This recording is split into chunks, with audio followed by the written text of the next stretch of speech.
నమస్కారం, ట్రూత్ న్యూస్కి స్వాగతం. హెడ్లైన్ చూద్దాం.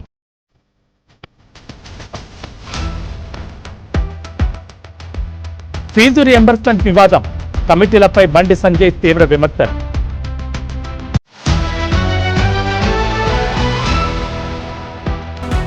చిత్తూరు అడవుల్లో ఏఐ విప్లవం, ఏనుగుదాడుల నివారణకు సోలార్ డిటెక్షన్ సిస్టమ్.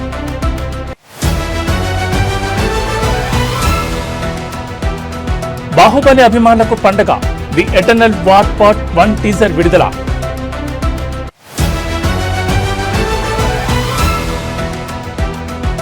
ఏపీ తెలంగాణకు వర్ష హెచ్చరిక, బంగాళాఖాతంలో ఆవర్తన ప్రభావం, పలు జిల్లాలకు భారీ వర్ష సూచన. ఇక డీటెయిల్స్ చూస్తే తెలంగాణలో ఫీజు రియంబర్స్మెంట్ వ్యవహారం మరోసారి రాజుకుంది. ఈ అంశంపై రాష్ట్ర ప్రభుత్వం ఏర్పాటు చేసిన కమిటీపై కేంద్ర హోంశాఖ సహాయ మంత్రి బీజేపీ నేత బండి సంజయ్ కుమార్ తీవ్రస్థాయిలో విమర్శలు గుప్పించారు.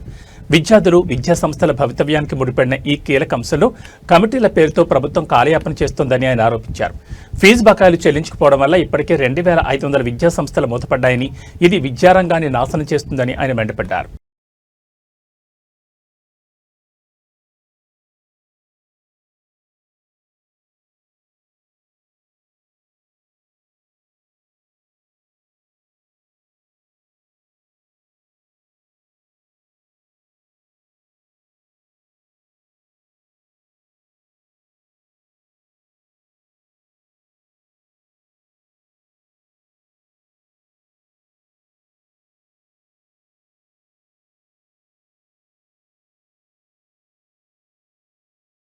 తెలంగాణలో రాజకీయాలు మరోసారి వేడెక్కాయి. ముఖ్యంగా జూబ్లీహిల్స్ అసెంబ్లీ ఉప ఎన్నిక ప్రచారం సందర్భంగా అధికార కాంగ్రెస్, బీజేపీ నేతల మధ్య మాటల యుద్ధం తారాస్థాయికి చేరింది. ఈ ప్రచారంలో భాగంగా ముఖ్యమంత్రి రేవంత్ రెడ్డి కేంద్ర మంత్రి కిషన్ రెడ్డికి నేరుగా సవాల్ విసిరారు. బీజేపీకి, బీఆర్ఎస్ కు మధ్య ఎలాంటి రహస్య ఒప్పందం లేదు అని మీరు నిరూపించుకోవాలంటే మాజీ ముఖ్యమంత్రి కేసీఆర్ మరియు మాజీ మంత్రి హరీష్ రావును అరెస్ట్ అయ్యేలా చూడండి అని రేవంత్ రెడ్డి డిమాండ్ చేశారు. మరి ఈ సవాలుకు కిషన్ రెడ్డి ఎలా బదులిస్తారో వేచి చూడాలి.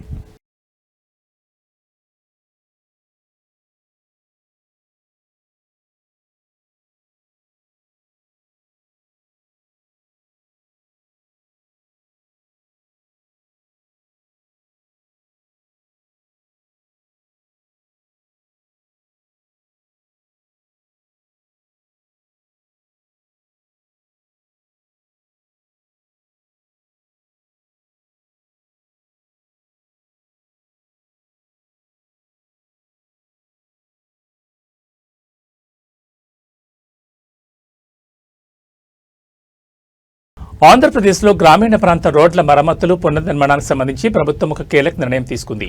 కేంద్ర ప్రభుత్వం పథకం కింద రాష్ట్రానికి మంజూరు చేసిన 2000 కోట్లను తక్షణమే వినియోగించాలని రాష్ట్ర ఉప ముఖ్యమంత్రి మరియు పంచాయతీరాజ్ శాఖ మంత్రి పవన్ కళ్యాణ్ అధికారులను ఆదేశించారు.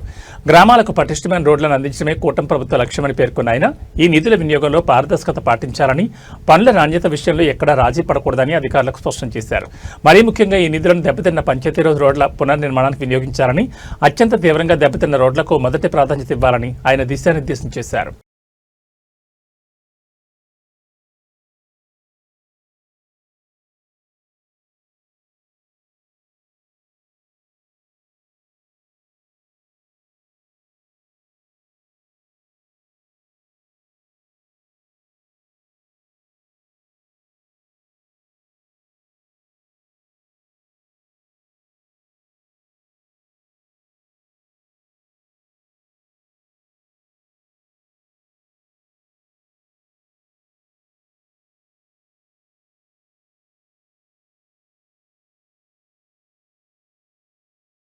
ఆంధ్రప్రదేశ్లో ఇటీవల సంభవించిన మోంతా తుఫాను కారణంగా జరిగిన పంట నష్టం అంచనా మరింతగా పెరిగింది. వ్యవసాయ శాఖ విడుదల చేసిన నివేదిక ప్రకారం రాష్ట్రంలో మొత్తం 24 జిల్లాల్లో పంట నష్టం జరిగింది. ముఖ్యంగా కోస్తాంధ్ర మరియు కృష్ణా జిల్లాలో నష్టం తీవ్రత ఎక్కువగా ఉంది. మొత్తం మీద అంచనా వేసిన దానికంటే ఎక్కువగా 1.58 లక్షల హెక్టార్లలో పంట దెబ్బతిన్నట్లు ఈ నివేదిక స్పష్టం చేసింది. ఈ అనూహ్య నష్టంపై రైతుల్లో ఆందోళన వ్యక్తమవుతోంది.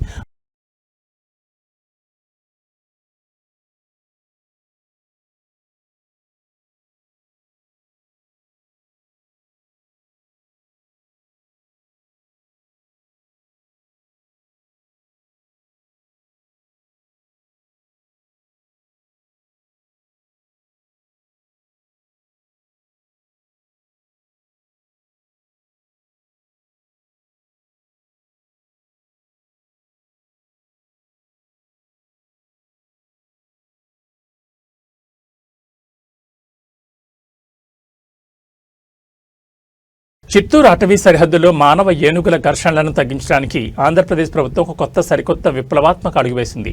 గ్రామాల్లోకి ఏనుగులు చొచ్చుకురావడం, పంటలను నాశనం చేయడం, ప్రాణ నష్టం కలిగించడం ఇదంతా అటవీ ప్రాంతాల్లో నివసించే ప్రజలకు నిత్యకృత్యం. దీనికి ముగింపు పలకడానికి చిత్తూరు అటవీ విభాగంలో ఆర్టిఫిషియల్ ఇంటెలిజెన్స్ ఏఐ ఆధారిత సోలార్ పవర్ డిటెక్షన్ సిస్టమ్ను ప్రవేశపెట్టింది ఏపీ ప్రభుత్వం. ఈ వ్యవస్థ అటవీ సరిహద్దుల్లో అమర్చబడుతుంది. ఇది ఏఐ సాంకేతిక సహాయంతో ఏనుగులు అటవీ ప్రాంతం నుంచి మానవ నివాసాల వైపు వస్తున్నాయని గుర్తించగానే తక్షణమే గ్రామస్తులకు మరియు అటవీ అధికారులకు హెచ్చరికలు పంపుతుంది. సౌరశక్తితో పనిచేయడం వల్ల దీని నిర్వహణ కూడా సులభం. ఈ ముందస్తు హెచ్చరికల వ్యవస్థల వల్ల జనం అప్రమత్తమై తమను తాము, ముఖ్యంగా తమ పశువులను, పంటలను రక్షించుకోవడానికి తగిన చర్యలు తీసుకోవచ్చు. ఇది ఏనుగులను సురక్షితంగా వెనక్కి మళ్లించడంలోనూ అధికారులకు సహకరిస్తుంది. చిత్తూరు అటవీ సరిహద్దు గ్రామాల్లో మనుషులకు, ఏనుగులకు మధ్య ఘర్షణలను గణనీయంగా తగ్గించడానికి, ప్రాణ నష్టాన్ని నివారించడానికి ఈ ఏఐ ఆధారిత సాంకేతికత ఒక కీలకమైన అస్త్రం కానుంది. ప్రకృతిని, మనిషిని రక్షించే దిశగా ఇది ఒక అద్భుతమైన సాంకేతిక పరిష్కారం కానుంది.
ఫిలిప్పీన్స్ దేశంలో టైఫూన్ కల్మాగి సృష్టించిన బీభత్సం అంతకంతకు పెరుగుతోంది. తాజా నివేదికల ప్రకారం ఈ తుఫాను కారణంగా మరణించిన వారి సంఖ్య 52కు చేరింది.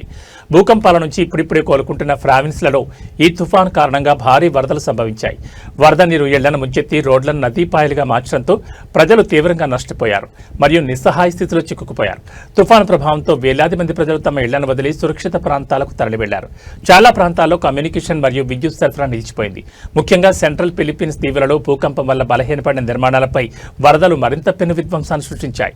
ప్రమాదంలో చిక్కుకున్న వారిని రక్షించేందుకు సహాయక చర్యలు కొనసాగుతున్నాయి. ఈ ద్విగుణీకృత విపత్తు నుండి ప్రజలు కోలుకోవడానికి అంతర్జాతీయ సహాయం అవసరమని అధికారులు విజ్ఞప్తి చేస్తున్నారు.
యూరోజోన్ విస్తరణలో భాగంగా ఒక ముఖ్యమైన పరిణామం చోటు చేసుకుంది. బల్గేరియా దేశం త్వరలో యూరోను తమ అధికారిక కరెన్సీగా స్వీకరించనుంది. బల్గేరియా జనవరి 2026 నుండి అధికారికంగా యూరోను తమ కరెన్సీగా స్వీకరించనుంది. ఈ మార్పుతో Bulgaria governor European central bank governing కౌన్సిల్లో ఓటింగ్ హక్కులను పొందుతారు.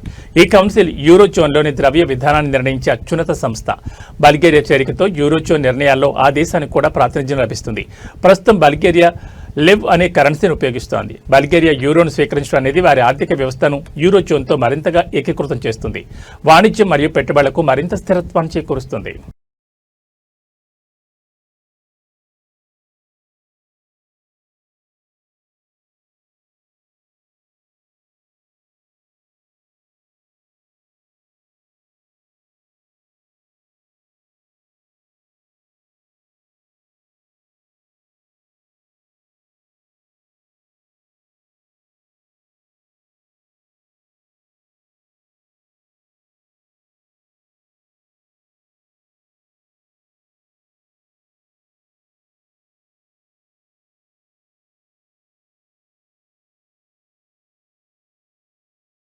భారతీయ సినిమా చరిత్రలో ఓ మైలురాయిగా నిలిచిన బాహుబలి ఫ్రాంచైజీకి సంబంధించిన మరో సంచలన అప్డేట్ ఇది. దర్శకుడు ఎస్ఎస్ రాజమౌళి తాజాగా ఈ ఫ్రాంచైజీ నుంచి రాబోతున్న animated series Baahubali the eternal war part 1 teaser విడుదల చేశారు. బాహుబలి అభిమానులు ఎప్పుడెప్పుడు అని ఎదురుచూస్తున్న ఈ సిరీస్ ఈ టీజర్లో యువకుడైన అమరేంద్ర బాహుబలిని మరింత శక్తివంతమైన పోరాట వీరుడి అవతారంలో చూపించడం విశేషం. ఇది యానిమేటెడ్ ఫార్మాట్లో ఉన్నప్పటికీ సినిమాలోని భవ్యం గ్రాండియర్ ఏమాత్రం తగ్గలేదని టీజర్ స్పష్టం చేస్తోంది.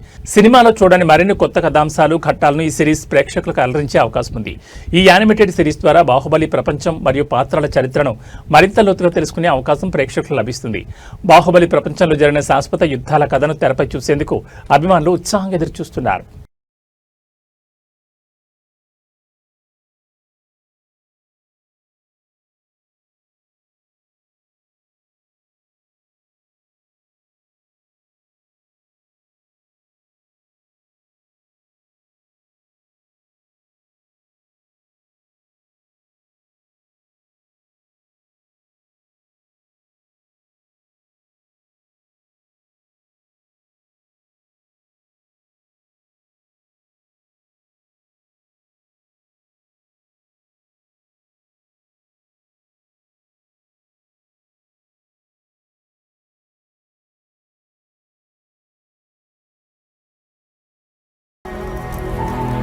When gods fall, even eternity bleeds.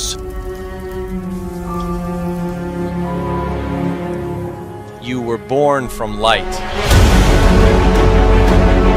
and yet you march with shadows. The light abandoned me long before the darkness embraced me. Mega power star Ram Charan, Uppena fame Buchibabu, Sana కాంబినేషన్లో వస్తున్న రూరల్ స్పోర్ట్స్ డ్రామా పెద్ది నుంచి అదిరిపోయే musical update వచ్చింది.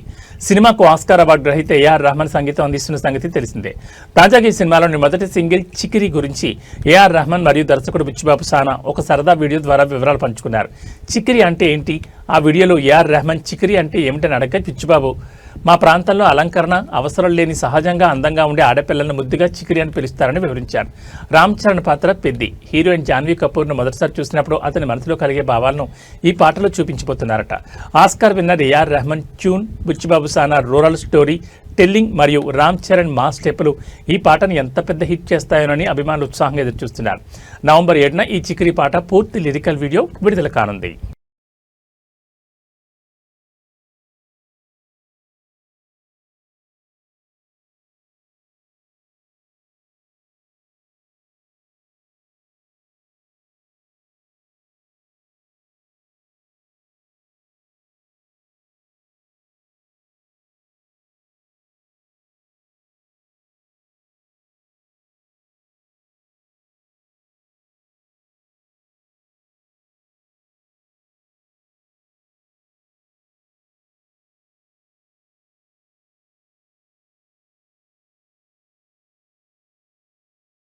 పశ్చిమ మధ్య బంగాళాఖాతంలో కొనసాగుతున్న ఉపరితల ఆవర్తనం ప్రభావం కారణంగా ఆంధ్రప్రదేశ్ మరియు తెలంగాణ రాష్ట్రాల్లో మరికొన్ని రోజులు వర్షాలు కురిసే అవకాశం ఉందని వాతావరణ శాఖ హెచ్చరికలు జారీ చేసింది.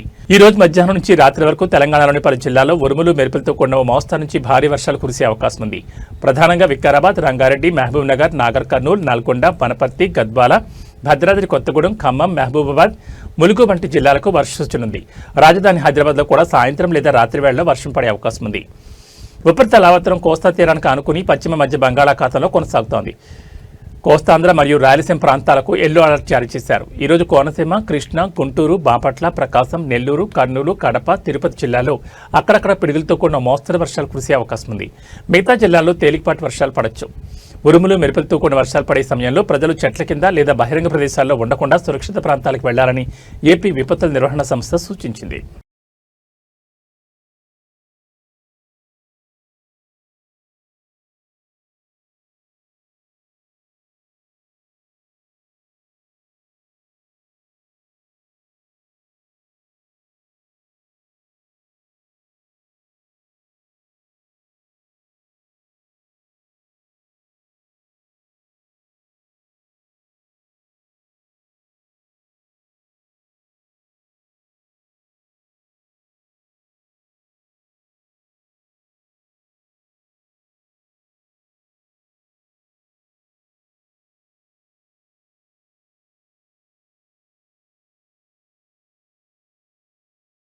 ఇవి బులెటిన్ విశేషాలు. మరో బులెటిన్లో మళ్ళీ కలుసుకుందాం. నమస్కారం.